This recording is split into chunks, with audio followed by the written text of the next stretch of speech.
Salam dan damai sejahtera atas kita sekalian, Bapak Ibu Saudara yang sangat dikasihi oleh Tuhan. Hari ini saya sedang berada di Bedugul dan sedang jogging. Sambil jogging, kita berbicara sedikit mengenai kesabaran. Dalam 1 Korintus pasal yang ke-13 ayat yang ke-4, firman Tuhan berkata kepada kita, kasih itu sabar, ditempatkan paling depan daripada karakteristik kasih yang lain. Ibaratnya sebuah mobil itu bumper paling depan yang seringkali nobrok itu ya. Seringkali kita clash dengan orang lain, kita konflik dengan orang lain, bahkan kita bertengkar sangat hebat dengan orang lain. Kenapa? Karena kita tidak menaruh kesabaran itu di tempat paling depan dalam konteks hubungan dengan orang lain. Saudaraku, sebenarnya kita bukanlah orang yang sabar, dan tidak ada satupun kita yang benar-benar sabar.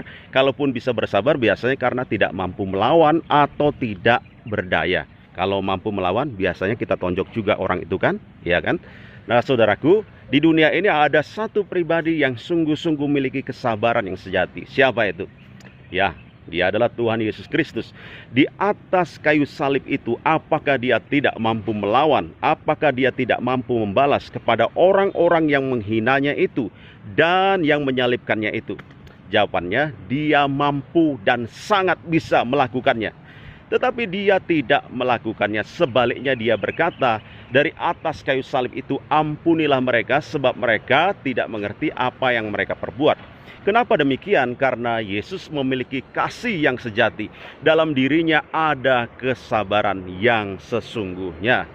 Matius pasal yang ke-17 ayat yang ke-17, Tuhan Yesus berkata kepada murid-muridnya, sampai berapa lama lagi aku harus sabar terhadap kamu? Itu bukan berarti Tuhan Yesus kehilangan kesabaran terhadap murid-muridnya, tetapi selama ini dia membina dengan sabar. Murid-muridnya sulit mengerti, bahkan seringkali bebal, tetapi Tuhan Yesus setia membimbing mereka sampai naik ke sorga, sampai murid-muridnya siap untuk menjadi hamba-hambanya yang memberitakan kerajaan Allah ke seluruh dunia. Kasih bukan berarti seseorang tidak bisa marah.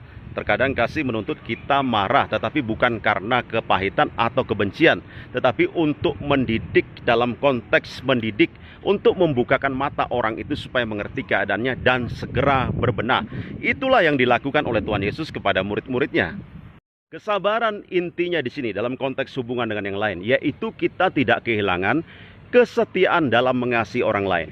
Mungkin orang itu begitu menjengkelkan, mungkin orang itu sangat kasar, mungkin orang itu merugikan kita, tetapi kita tidak pernah kehilangan kesetiaan kita untuk mengasihi orang itu.